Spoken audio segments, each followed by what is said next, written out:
La idea de hacer este diccionario surgió como consecuencia de mis más de 30 años, ya casi 40 de hecho, de experiencia como intérprete de conferencias.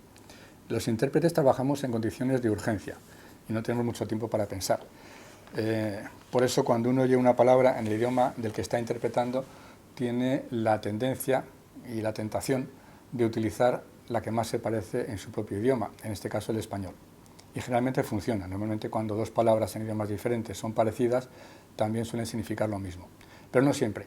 A veces hay palabras que son idénticas o similares en idiomas diferentes y sin embargo significan cosas diferentes. Es lo que llamamos falsos amigos y de eso trata este diccionario. Yo al principio pensé hacer una lista negra de falsos amigos, de palabras que inducen a confusión y quizá pues distribuirla a mis colegas intérpretes por si pudiera servirles de ayuda.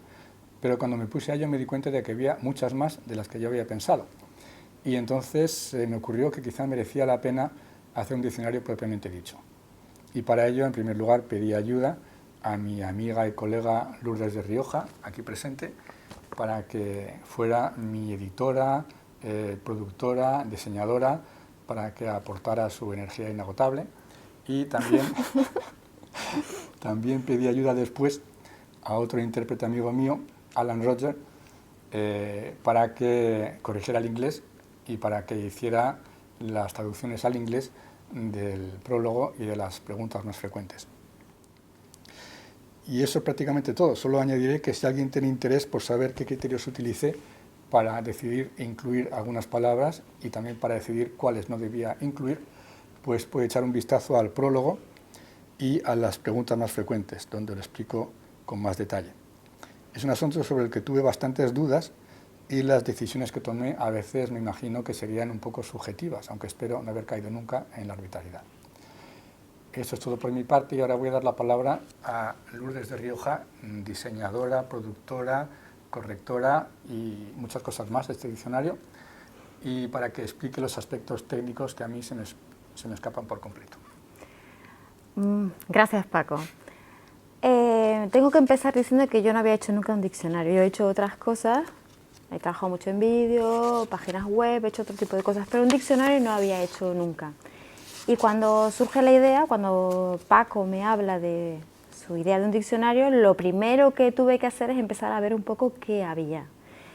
Eso significaba, bueno, buscar en internet, pero también pasearse por bibliotecas, librerías y ver qué tipo de material existía y qué calidad tenía.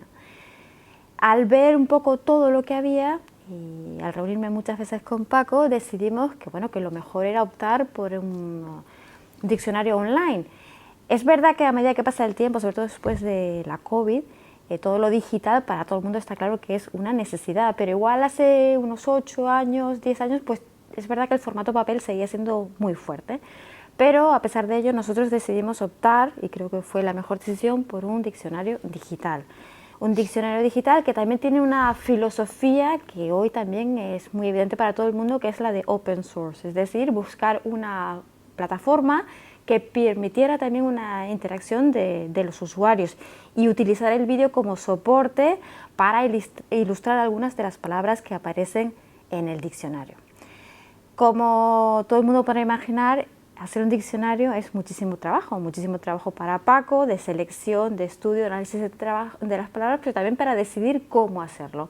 Y fue un periodo muy largo en el que tanto Paco como Alan como yo trabajamos muchas horas para sacar este diccionario adelante, que publicamos en su momento.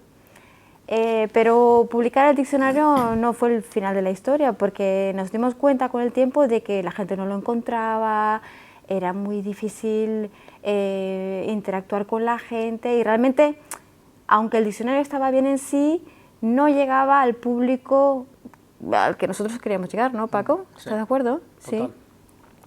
Sí. Y eso pues hizo que nos tuviéramos que replantear un poco todo el diccionario y fue un periodo en el que tuvimos que realmente ver qué era el diccionario, quiénes eran sus usuarios y qué posibilidades nos ofrecía Internet. Todo esto coincide además con un poco el periodo de la COVID y el parón general, donde estuvimos ahí como pensando, ¿no? Sí, de hecho, había gente que me decía que querían consultar el diccionario pero que no lo encontraban, o sea, buscaban en internet y ponían false friends, falsos amigos, diccionario de falsos amigos, entonces salía un montón de glosarios y diccionarios, pero no salía el nuestro. Y bueno, no quiero pecar de inmodestia, pero yo he visto los demás y si hice este diccionario fue porque me pareció que podía aportar algo diferente de otros, no necesariamente mejor, pero sí diferente. Había otros que me parecía que eran muy prolijos o que no se entendía claramente el sistema que habían seguido para seleccionar unas palabras o para rechazar otras. Me pareció que el mío podía aportar algo y por eso lo hice. Y por eso quería que se viera. Claro, si haces un diccionario y luego no se ve, pues para qué el trabajo, ¿no?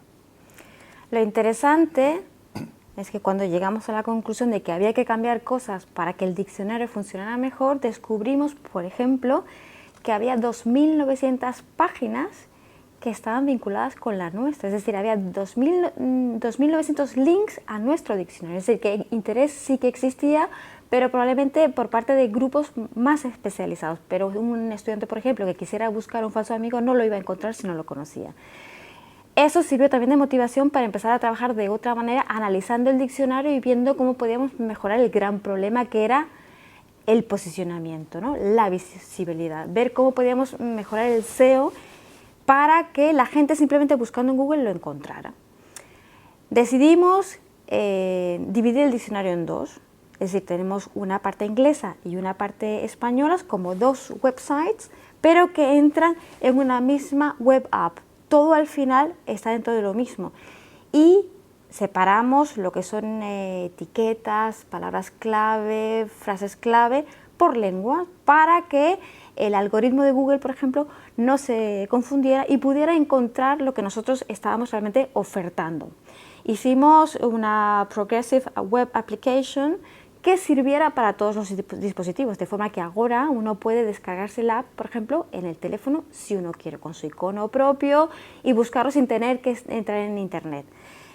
Todo eso, como digo, eran dos páginas web que al final se unen a una web app y por eso tenemos ahora dos direcciones. La primera es www.falsosamigos.org y la otra, la inglesa, www.falsefriends.org, pero que, como digo, están dentro de la misma web app. Hubo, por tanto, que dividir el inglés y el español, sobre todo tratando de conseguir que Google nos encontrara para que luego fuera mucho más fácil para todo el mundo saber qué era lo que estábamos ofreciendo como diccionario. Todo eso ha sido un proyecto un poco duro, ¿eh, Paco? Sí, para mí, bueno, sí ha sido duro por decirlo suavemente.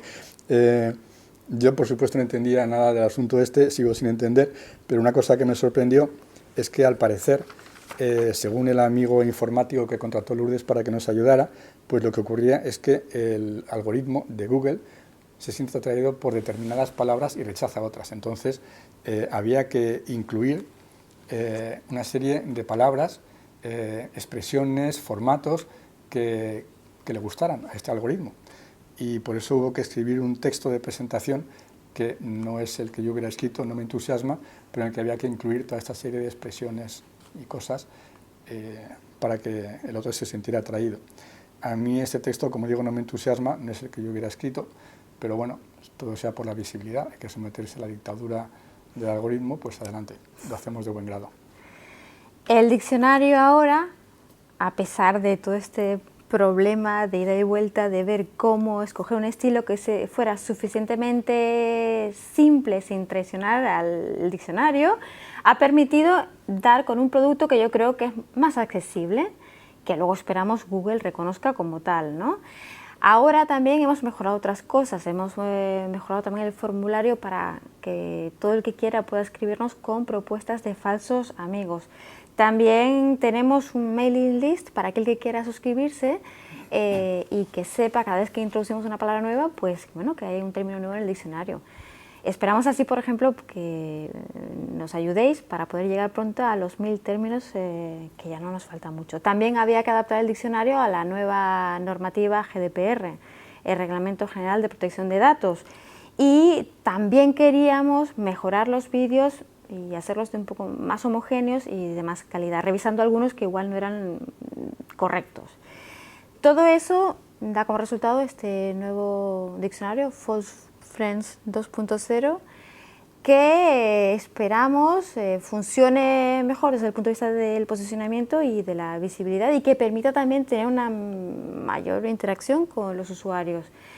Al fin y al cabo, nosotros hemos hecho este diccionario para mejorar la calidad de la traducción, de la interpretación o ayudar a aquellos estudiantes que estén aprendiendo idiomas y que tengan ese problema, que sí que es un problema de los falsos amigos. Y es verdad que dice el refrán que segundas partes nunca fueron buenas, pero nosotros creemos que en este caso sí que esa segunda parte lo será. ¿No, Paco? Esperemos que sí. Pues muy bien.